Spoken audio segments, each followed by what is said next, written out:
নমস্কার। জয় নিতাই। রজনিতাই গৌরাধেশ্যাম জপ হরে কৃষ্ণ হরে রাম।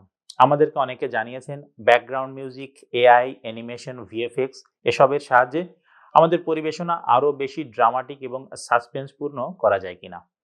যারা আমাদেরকে সুপরামর্শ দিয়েছেন তাদেরকে আমরা অসংখ্য ধন্যবাদ জ্ঞাপন করছি। কিন্তু সকলের প্রতি শ্রদ্ধা রেখেই বলছি যে কেন আমাদের সবকিছুতে ড্রামা এবং সাসপেন্স খুঁজতে হবে? কেন আমাদের ফুলিয়ে ফাঁপিয়ে বাড়িয়ে এমন করতে হবে যেখানে মূল বস্তু বা সেই গম্ভীর বিষয়টি আর খুঁজে পাওয়া যাবে না? কেন সবকিছুতেই আমাদের সস্তা এন্টারটেইনমেন্ট প্রয়োজন? আমরা বাঙালি সমাজ আমাদের ভবিষ্যৎ প্রজন্মের জন্য বিশুদ্ধ জ্ঞান চর্চার পরিবেশ কি রেখে যেতে পারছি? সেই কারণে আমাদের দর্শক শ্রোতাদের প্রতি অনুরোধ থাকবে যে আপনারা আমাদের সাথে আরো এঙ্গেজ হন। আপনারা আপনাদের মতামত আমাদেরকে লিখে জানান। আমাদের এই বিষয়গুলি নিজেদের মাঝখানেও চর্চা করুন এবং অন্যদের সাথেও শেয়ার করুন। যাতে আমরা ভবিষ্যৎ প্রজন্মের জন্য, বিশেষ করে বাঙালি সমাজ ভবিষ্যৎ প্রজন্মের জন্য একটি বিশুদ্ধ জ্ঞান চর্চা করার পরিবেশ রেখে যেতে পারি। এবং আমরা যে বিষয়গুলি আপনাদের সামনে উপস্থাপন করার চেষ্টা করছি তার প্রতিটি বিষয়ই অত্যন্ত মাহাত্ম্যপূর্ণ এবং প্রচুর সময় ক্ষেপণ করে তথ্য প্রমাণ সংগ্রহ করেই তারপরেই আমরা প্রতিটি বিষয় আপনাদের সামনে তথ্য প্রমাণ সহ উপস্থাপন করার চেষ্টা করছি। সেই কারণে আমাদের বিশেষ অনুরোধ থাকবে, বিনীত অনুরোধ থাকবে, আপনারা যাতে আপনাদের মধ্যেও বিষয়গুলি চর্চা করবেন এবং অন্যদের সাথেও শেয়ার করবেন। ধন্যবাদ।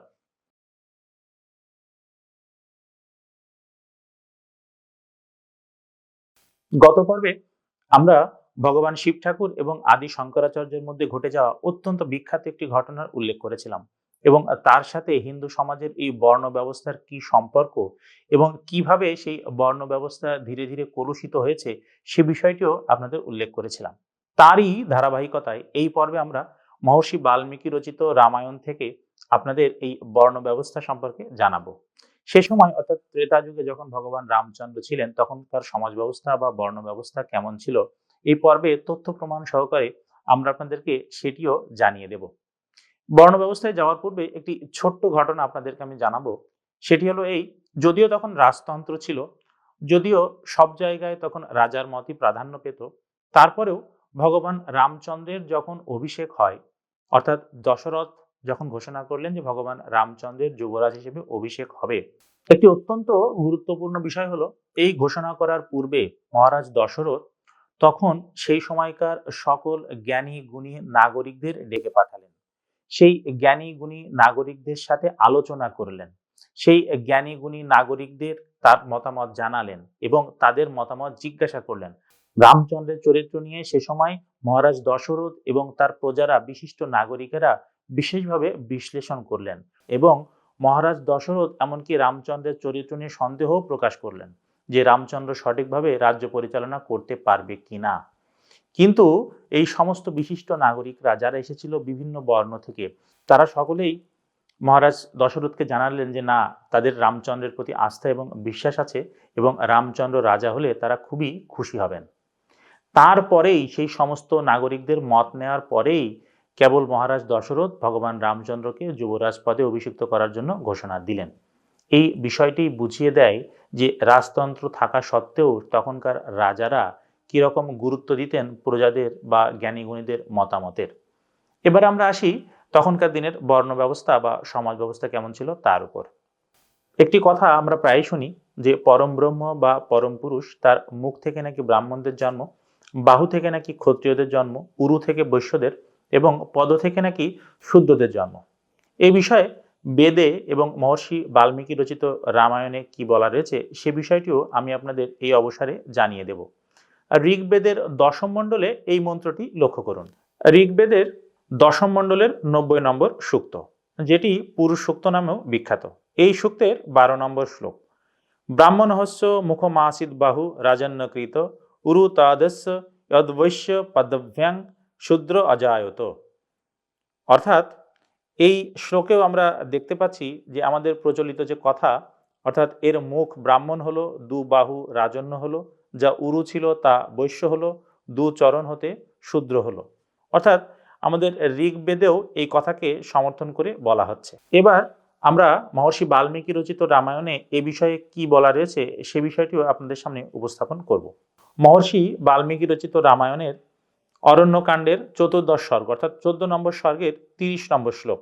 সেই শ্লোকেও দেখুন একই রকমেরই বলা হচ্ছে, মুখ হতো ব্রাহ্মণা জাতা উরস ক্ষত্রিয়স্তথা উরব্যাং যজ্ঞিরে বৈশ্যা পদব্যাং শূদ্রা ইতি শ্রুতি। অর্থাৎ এখানেও একইভাবে বলা হচ্ছে, শুধু সামান্য একটু ব্যতিক্রমভাবে, সেটি হলো মুখ থেকে ব্রাহ্মণেরা উদ্ভূত হয়েছে, তদ্রূপে বক্ষ থেকে ক্ষত্রিয়দের উৎপত্তি, উরুদয় থেকে বৈশ্যরা এবং পদদয় থেকে শূদ্রেরা উদ্ভূত হয়েছে। অর্থাৎ এখানে যেটি বলা হয়েছে বেদেও প্রায় একই রকমই বলা হয়েছিল, বেদের থেকে সামান্য একটু ব্যতিক্রমভাবে। আর সেটি হলো, বেদে বলা হয়েছিল যে ক্ষত্রিয়রা উৎপন্ন হয়েছেন বাহু থেকে, এবং এই রামায়ণে বলা হলো যে ক্ষত্রিয়রা উৎপন্ন হয়েছেন বক্ষ থেকে। এবার এই শ্লোকের তাৎপর্য কি? যেমন একটি পূর্ণাঙ্গ মানব দেহের জন্য প্রতিটি অঙ্গই অত্যন্ত গুরুত্বপূর্ণ, তেমনি একটি সমাজের জন্য প্রতিটি বর্ণের বা প্রতিটি স্তরের মানুষই গুরুত্বপূর্ণ। আমাদের বিভিন্ন ঋষিরা বা স্বামীজিরা এই বিষয়ে বারংবার আমাদেরকে শিখিয়েছেন। তারপরেও এক শ্রেণীর মানুষ এই শ্লোকগুলো নিয়ে আমাদেরকে নানাভাবে ভুল বোঝানোর চেষ্টা করে। খুবই সরলভাবে একটি মানব দেহে যেমন এই অঙ্গগুলি অত্যন্ত গুরুত্বপূর্ণ, যেমন আমাদের মস্তিষ্ক, মুখ, আমাদের বাহু, আমাদের উরু, আমাদের পদ প্রতিটি গুরুত্বপূর্ণ। যেহেতু ব্রাহ্মণেরা তখন জ্ঞান চর্চায় লিপ্ত থাকতেন, সে কারণে মুখ অর্থাৎ পরম ব্রহ্মের মুখ থেকে যে ব্রাহ্মণেরা উৎপন্ন হয়েছে সে কথাই বলা হচ্ছে, যে একটি রাষ্ট্রের যারা পরামর্শদাতা হবেন, একটি রাষ্ট্রের জন্য যারা জ্ঞান চর্চা করবেন, একটি রাষ্ট্রের যারা পলিসি নির্মাণ করবেন, একটি রাষ্ট্রের জন্য যারা পথ দেখাবেন, সেই তারা হবেন ব্রাহ্মণ। অর্থাৎ সে কারণেই এই একটি মানব শরীরের মুখের সাথে সেই ব্রাহ্মণদের তুলনা করা হয়েছে। অন্যদিকে ক্ষত্রিয়রা যেভাবে রাষ্ট্রের রক্ষা করে, তেমনি একটি মানব দেহের জন্য বাহু বা বুক তার বল বা ক্ষাত্র ধর্মেরই প্রকাশ করে। অর্থাৎ যেমনভাবে আমাদের এই বাহু বা আমরা বুক সবসময় যে কোনো যুদ্ধের সময় আমরা এগিয়ে দিই, সেভাবেই ক্ষত্রিয়রাও এই সমাজকে সবসময় রক্ষা করবেন। অন্যদিকে একটি মানব শরীর দাঁড়িয়ে থাকে উরুর উপর, ঠিক তেমনিভাবে বৈশ্যরাও যেন এই সমাজের উরুর মতো। কারণ যারা ব্যবসা বাণিজ্য করেন, সেই তাদের অর্থের উপরেই কিন্তু একটি সমাজ দাঁড়িয়ে থাকে বা সমাজের স্তম্ভ হয়। সেই কারণে বৈশ্যদেরকে তুলনা করা হচ্ছে উরুর সাথে। অপরদিকে শূদ্রদের তুলনা করা হয়েছে পদর সাথে, পরম ব্রহ্মের পদর সাথে। এর মানে এই নয় যে শূদ্রদের নিচু করা হয়েছে বা নিচুভাবে দেখা হয়েছে, বরঞ্চ এর মানে এই যে একটি মানব শরীরকে যেমনভাবে পদ হাঁটতে সাহায্য করে বা চলতে সাহায্য করে, একটি মানব শরীর কিভাবে হেঁটে যাবে, সে দৌড়াবে নাকি কত দ্রুত যাবে, কত আস্তে যাবে, সেটি নির্ভর করে তার পায়ের উপর। একটি সমাজ কত দ্রুত উন্নতি করবে, সে আস্তে আস্তে কত দ্রুত সবকিছু বৃদ্ধি করবে, সেটি নির্ভর করে তার শ্রমিক বা সেবক শ্রেণীর মানুষের উপর। অর্থাৎ যে সমাজে যত বেশি দক্ষ সেবক বা শ্রমিক শ্রেণীর মানুষরা রয়েছেন, অর্থাৎ দক্ষ কারিগর রয়েছেন, সেই শ্রেণী বা সেই সমাজ তত বেশি উন্নতি করে। সুতরাং যেমনভাবে মুখের গুরুত্ব রয়েছে, যেমনভাবে বাহুর গুরুত্ব রয়েছে, যেমনভাবে উরুর গুরুত্ব রয়েছে, সেই একই পরিমাণ গুরুত্ব রয়েছে এই পায়ের একটি শরীরের জন্য। একটি শরীর, একটি মানব শরীর যেমন তার পদ ছাড়া চলতে পারে না, তেমনি যে সমাজে দক্ষ কারিগর থাকে না, যে সমাজে দক্ষ সেবক থাকে না, যে সমাজে দক্ষ শ্রম দেওয়ার মানুষ থাকে না, সেই সমাজও বিকলাঙ্গ হয়ে অচল অবস্থায় পড়ে থাকে। এবার আমরা দেখব যে রামায়ণে আর কি কি ঘটনা ঘটেছিল, যাতে করে তৎকালীন সময়ের বর্ণ ব্যবস্থা বা সমাজ ব্যবস্থার ধারণা পাওয়া যায়। ভগবান রামচন্দ্র যখন বনবাসে যাচ্ছিলেন, তখন তার দেখা হয়েছিল বনবাসী নিষাদদের রাজা গুহর সাথে। তথাকথিত নিচু বর্ণের হওয়া সত্ত্বেও ভগবান রামচন্দ্রের সাথে নিষাদ রাজের বন্ধুত্ব বা মিত্রতা এবং তাদের কথোপকথনেই প্রকাশ পায় যে প্রকৃতপক্ষে তখনকার সমাজ ব্যবস্থা কখনোই অন্য মানুষকে ছোট করে দেখতো না, তা সে তথাকথিত যতই নিচু বর্ণের হোক না কেন। যারা ভাবছেন ভগবান রামচন্দ্রেরই শুধু গুহের সাথে এরকম সম্পর্ক ছিল, ব্যাপারটি তেমন নয়। পরবর্তীকালে ভরত যখন তার সৈন্যদল নিয়ে রামচন্দ্রের সাথে দেখা করতে যাচ্ছিলেন, তখন প্রথমেই তার এই বনবাসী নিষাদরাজ গুহের সাথে দেখা হয়েছিল, এবং তখন প্রথমে ভুল বুঝে এই নিষাদরাজ গুহ কৈবর্তদের বিরাট এক সেনা তৈরি করেছিলেন ভরতের সাথে যুদ্ধ করার জন্য। পরবর্তীকালে নিষাদরাজ গুহ তার ভুল বুঝতে পান এবং ভরত তার সৈন্যদল সহ সেই নিষাদ রাজের কাছেই আতিথেয়তা গ্রহণ করেন। এই নিষাদ রাজ গুহের সাথে বা কৈবর্ত বা নিষাদ সম্প্রদায়ের সাথে ভগবান রামচন্দ্র, তার সৈন্যদল এবং ভরতের আচরণেই স্পষ্ট প্রকাশ পায় যে সে সময় বর্ণ ব্যবস্থা থাকা সত্ত্বেও অস্পৃশ্যতা বা মানুষকে মানুষের ছোট করা এই ব্যাপারটি মোটেও ছিল না। এবার আমি আপনাদের এমন একটি ঘটনা বলবো যে ঘটনাটি আমি প্রথম জানার পরেও আমার পিলে চমকে উঠেছিল। আমি এই ঘটনাটি প্রথম পড়ার পরে আমার মনে হয়েছিল যে কেন আমাদের কাছ থেকে এই তথ্যগুলো লুকিয়ে রাখা হয়। আমরা অনেকেই অন্ধমুনির ঘটনাটি জানি, যেই অন্ধমুনি এবং তার পত্নীকে তাদের পুত্র শ্রাবণ কুমার সবসময় দেখাশোনা করতেন। বিভিন্ন জায়গায় আমাদের একটি ছবিও দেখা যায় যে বাঁকের এক পাশে তার পিতা এবং এক পাশে তার অন্ধ মাতাকে নিয়ে এই শ্রাবণ কুমার চলে যাচ্ছেন। বাল্মীকি রামায়ণে যদিও শ্রাবণ কুমার শব্দটি উল্লেখ নেই, সেখানে মুনিপুত্র হিসেবেই বলা রয়েছে, কিন্তু বাল্মীকি রামায়ণে যে ঘটনার উল্লেখ রয়েছে আমি সেটি আপনাদের এখন জানাবো, যেটি শুনলে আপনারাও হয়তো চমকে উঠবেন। মহারাজ দশরথ ভুলক্রমে এই মণিপুত্রকে তীরবিদ্ধ করেছিলেন।